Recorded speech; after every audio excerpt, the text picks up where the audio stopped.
दोस्तों, कैसे हैं आप सब लोग। तो आप सबकी रिक्वेस्ट पे मैं फिर से लेके ये सुपर स्पॉन्जी एकदम मज़ेदार एगलेस सूजी केक जिसे हम बनाएंगे प्रेशर कुकर में। और इसे बनाने में बहुत ही कम इंग्रेडिएंट्स लगते हैं। और फ्रेंड्स, मुझे बहुत सारे व्यूअर्स ने कमेंट किए कि हमें आपके वीडियोस के नोटिफिकेशन नहीं मिलते हैं। तो मैं आपको बता देती हूँ कि जब भी आप चैनल को सब्सक्राइब करेंगे ना, तो उसके पास एक बेल आइकन है। तो जब आप बेल आइकन को दबाएंगे तो आपको 3 ऑप्शंस मिलेंगे। तो आपको क्लिक करना है ऑल को, तो ही आपको सारी नोटिफिकेशंस मिलेंगे। तो आई होप आपने किया होगा, और अगर नहीं किया है तो अभी कर लीजिए। तो चलिए आज की रेसिपी शुरू करते हैं। तो ये सुपर स्पॉन्जी सूजी या फिर रवा केक बनाने के लिए सबसे पहले एक बोल में मैं ले रही हूँ दही। तो ये 1 कप दही है जिसे मैंने कल जमाया था। ये बहुत पुरानी दही नहीं है, तो ये घर की बनी हुई 1 कप प्लेन दही है। इसे थोड़ा सा ना फेंट लेंगे ताकि इसमें कोई लम्प्स ना रहें। यहाँ पे खट्टा दही बिल्कुल मत यूज़ कीजिएगा, नहीं तो आपका केक है ना थोड़ा सा कम मीठा लगेगा और फिर उसकी वजह से आपको थोड़ी ज़्यादा शक्कर डालनी पड़ेगी। तो बस यहाँ पे मैंने ये अपने घर की 1 दिन पुरानी दही यूज़ की, इसको थोड़ा सा फेंट लिया मैंने। और अब इसमें हम डाल देंगे पाउडर्ड शुगर। तो मैंने शक्कर को पहले से ही पाउडर करके रखा है, जो कि मैं यूज़ कर रही हूँ करीबन 1.5 कप।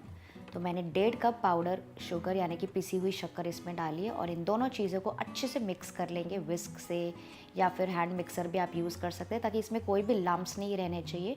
और जो शक्कर है ना, वो एकदम बढ़िया तरीके से घुल जानी चाहिए इस दही में। वैसे आप चाहें तो बिल्कुल थोड़ी और शक्कर यूज़ कर सकते हैं, मतलब 1.5 कप के अलावा 3 से 4 टेबलस्पून शक्कर और यूज़ कर सकते हैं, अगर आपको थोड़ा हल्का ज़्यादा मीठा पसंद है आपका केक तो। क्योंकि हम सूजी के साथ बनाने वाले हैं, तो वो थोड़ा सा कम मीठा रहता है, क्योंकि कुछ लोग सूजी के साथ कुछ ज़्यादा मीठा पसंद करते हैं। तो आप उसके हिसाब से शक्कर एडजस्ट कर सकते हैं। दोनों चीज़ें मिक्स हो गई। अब इसमें मैं डाल रही हूँ आधा कप तेल। तो सारे मेजरमेंट्स मैं इसी कप से यूज़ कर रही हूँ जो मैंने आपको दिखा रही हूँ। तो यहाँ पे मैं ये रेगुलर सनफ्लावर ऑयल यूज़ कर रही हूँ, जो कि मैं घर की कुकिंग में यूज़ करती हूँ। और इसको भी अच्छे से मिक्स कर लेंगे। तो यहाँ पे भी आप हैंड ब्लेंडर या फिर विस्क यूज़ कर सकते हैं। बेसिकली ये तीनों चीज़ें आपस में अच्छे से मिलजुल जानी चाहिए। जो ऊपर आपको तेल दिख रहा है ना, वो तेल बिल्कुल भी नहीं दिखना चाहिए, वो एकदम अच्छे से ब्लेंड हो जाना चाहिए शक्कर और दही के साथ। और अगर आपको इस केक को और थोड़ा सा रिच बनाना है, तो आप यहाँ पे मेल्टेड घी या फिर मेल्टेड बटर भी यूज़ कर सकते हैं। तो ये तीनों चीज़ें आपस में एकदम अच्छी तरीके से मिल गई है। ये देखिए, ऊपर तेल बिल्कुल नहीं दिख रहा है, अच्छा सा वाइट घोल तैयार हो गया हमारा। तो अब हम इसमें डाल देंगे रवा यानी कि सूजी, जो कि मैं यूज़ कर रही हूँ पूरे 2 कप भरकर। तो यहाँ पे मैं ये बारीक सूजी यूज़ कर रही हूँ, ये देखिए ये वाली। अगर आपकी सूजी बारीक नहीं है तो आप नॉर्मल सूजी, दरदरी सूजी भी यूज़ कर सकते हैं। बस उसमें उसको क्या कीजिएगा ना, थोड़ा मिक्सी में चला लीजिएगा, तो ये थोड़ी सी ऐसे फाइन हो जाएगी। उससे क्या होता है, थोड़ा जो केक है ना, उसका टेक्स्चर बहुत अच्छा आता है। तो 2 कप सूजी मैंने डाल दी। अब इसको थोड़ा सा मिक्स कर लेंगे। तो इसे मिक्स कर लीजिए ताकि पूरा सूजी जो है ना दही को अच्छे से पूरा सोख ले। और इसको ऐसे मिक्स करते जाइए। देखिए सूजी अब अच्छे से गीली हो रही है दही के वजह से, क्योंकि हमने इसमें 1 कप दही यूज़ की थी। तो यहाँ पे मैं आज जो केक है ना पूरा सूजी से बनाने वाली हूँ, बिल्कुल वैसा ही केक जैसे कि वो अयंगर बेकरी में मिलता है, एकदम सॉफ्ट स्पॉन्जी सूजी केक। मुझे वो बहुत ज़्यादा पसंद है। पर अगर आपको चाहिए तो आप इसी बैटर में सेम प्रोसीजर से यहाँ पे आप यूज़ कर सकते हैं। 1.5 कप सूजी और आधा कप मैदा भी डाल सकते हैं, अगर आपको थोड़ा सा मैदा चाहिए आपके केक में तो। पर आज मैंने पूरा 2 कप सूजी यूज़ किया है। तो ये देखिए पूरी सूजी अच्छे से मिक्स हो गई है दही के साथ, ये ऐसा टेक्सचर हमें मिला है। तो इस वक्त मैं इसमें डाल दूंगी थोड़ा सा दूध। तो यहाँ पे मैंने आधा कप पहले से ही साइड करके रखा है दूध, ये मेजरमेंट के हिसाब से आधा कप है। और इसका मैं डाल रही हूँ इसमें इस वक्त 2 से 3 टेबल स्पून, और इसे मिक्स कर लेंगे ताकि इसकी अच्छी कंसिस्टेंसी हो जाए और अच्छे से सूजी गीली हो जाए। और जो बाकी का दूध है वो मैं बाद में एडजस्ट करूँगी, क्योंकि बेसिकली हमको इस सूजी को रेस्ट करने के लिए रखना है। तो जब सूजी बाद में फूल जाएगी ना, जब थोड़ी सेट हो जाएगी, तो हम बाकी का दूध यूज़ कर लेंगे। तो ये देखिए ये मिक्सचर एकदम अच्छे से तैयार हो गया है। इसको अभी ढककर हम साइड में रख देंगे करीबन 20 से 30 मिनट के लिए, या फिर जब तक सूजी अच्छे से फूल ना जाए और सेट ना हो जाए। तो इसे साइड में रख देते हैं। तो जब तक सूजी आराम कर रही है, चलिए हम अपनी बाकी की तैयारी भी कर लेते हैं। तो यहाँ पे मैंने ये केक टिन लिया है, इसके नीचे पहले हल्का सा तेल लगा लेंगे, इसके साइड्स में भी लगा लीजिए।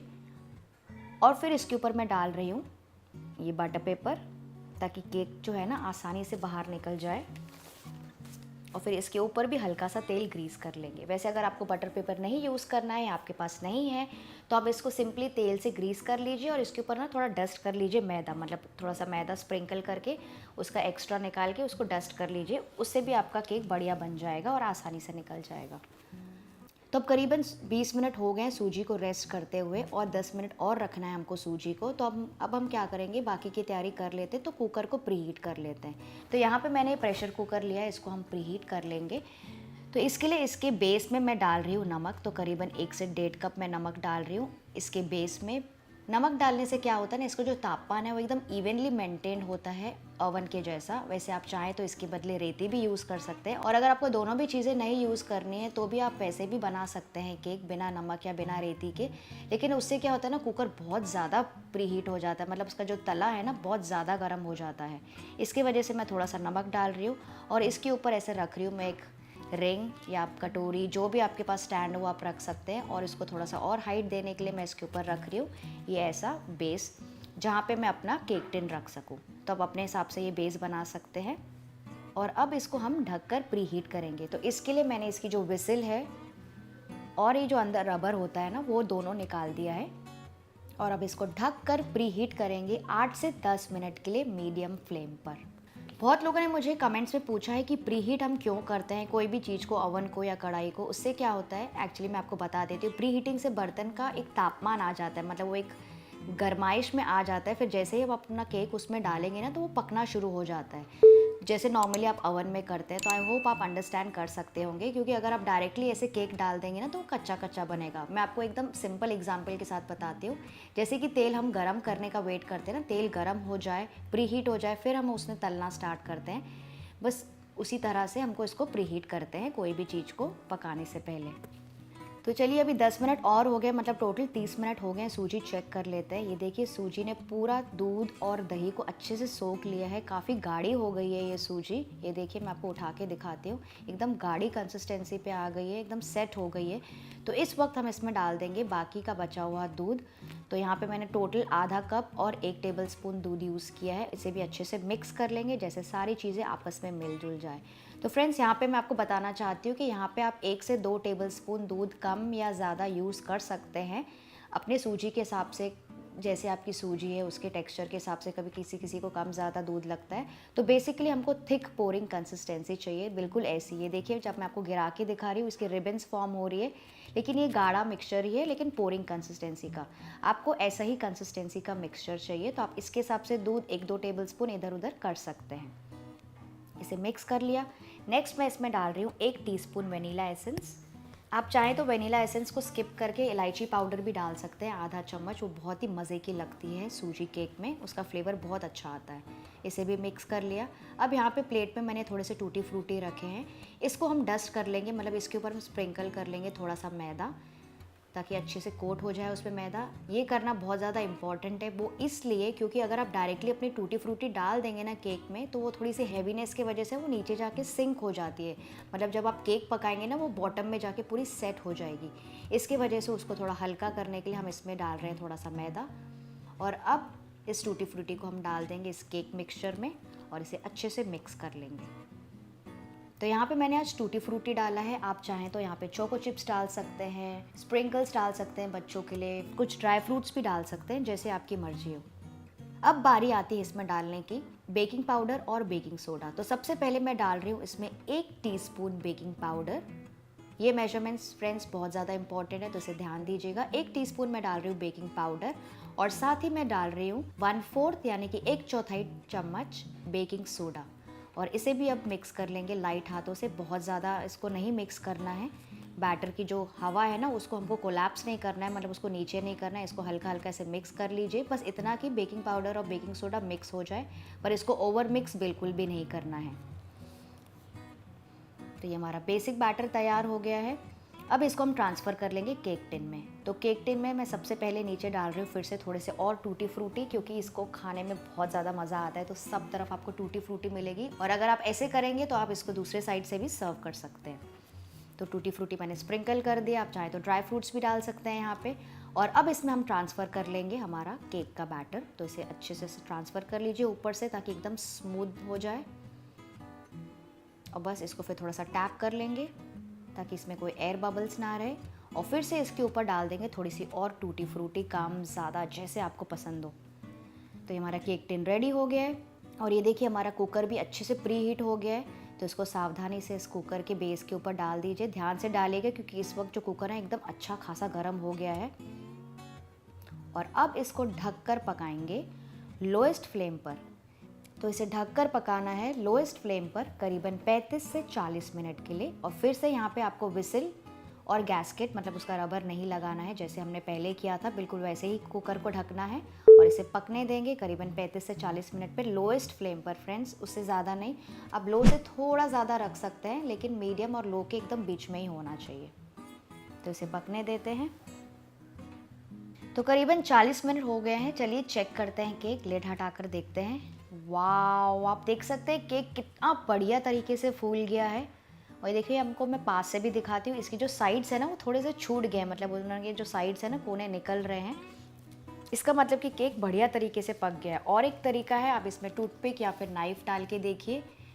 तो मैं इसमें अच्छे से डीप डाउन तक के मैं डाल के देख रही हूँ नाइफ़, और ये एकदम क्लीन निकली। इसका मतलब केक पूरी तरीके से पक गया है। इसको ओवर कुक बिल्कुल भी नहीं करना है क्योंकि सूजी केक है, बहुत ज़्यादा ड्राई लगेगा वरना।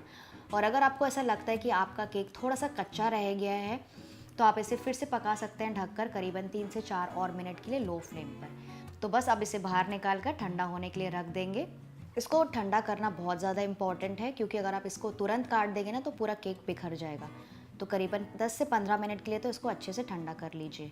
अब मैं इसके चारों तरफ ऐसे नाइफ़ चला लूँगी ताकि केक आसानी से निकल जाए। तो इसे घुमा लीजिए और फिर किसी प्लेट में इसको टर्न कर लेंगे अपसाइड डाउन, मतलब इसको डीमोल्ड करने के लिए ऐसे पलटा लीजिए और थोड़ा सा ना ऊपर से इसे टैप कर लीजिए ताकि आसानी से केक बाहर आ जाए। और अब मैं धीरे से ये जो केक टिन है इसको ऊपर करूँगी। वाओ, ये देखिए कितना बढ़िया तरीके से हमारा केक बाहर आ गया और बहुत ही फ्लफ़ी स्पॉन्जी और एकदम बढ़िया केक दिख रहा है। और इसका जो ये बटर पेपर है वो निकाल देंगे। ये देखिए मैं आपको पीछे की तरफ से भी दिखाती हूँ, काफ़ी सॉफ्ट है ये केक। अभी तो थोड़ा सा गर्म है, वैसे ये ठंडा होने के बाद और सॉफ्ट हो जाता है। और अब इसको पलटा लेंगे वापस ऊपर की तरफ और मैं आपको ऊपर से भी दबा के दिखाती हूँ। ये बहुत ही ज़्यादा सॉफ्ट बना है और इसके विड्थ से आपको देख के पता चल रहा होगा कितना सुपर सॉफ्ट है और कितना स्पॉन्जी है। अब मैं आपको एक पीस भी काट के दिखाती हूँ। ये देखिए कितना बढ़िया निकला है हमारा पीस, एकदम एरी और स्पॉन्जी है। और इसकी विड्थ देख के आप अंदाज़ा लगा सकते हैं, लग रहा है ना बिल्कुल आयंगर बेकरी जैसा सूजी केक। मैं आपको प्रेस करके भी दिखाती हूँ, ये बहुत ही ज़्यादा सॉफ्ट है, बिल्कुल बेकरी जैसा। तो फ्रेंड्स, आई होप आपको ये आज की रेसिपी, आसान सी रेसिपी पसंद आई। अगर हाँ तो इस वीडियो को लाइक, शेयर और सब्सक्राइब ज़रूर कीजिएगा। मैं आपसे मिलती हूँ एक और बढ़िया से वीडियो के साथ, या आप मुझे बताइए आप और कैसे वीडियोस देखने चाहते हैं मेरे चैनल में। तब तक अपना ख्याल रखिए, बाय बाय।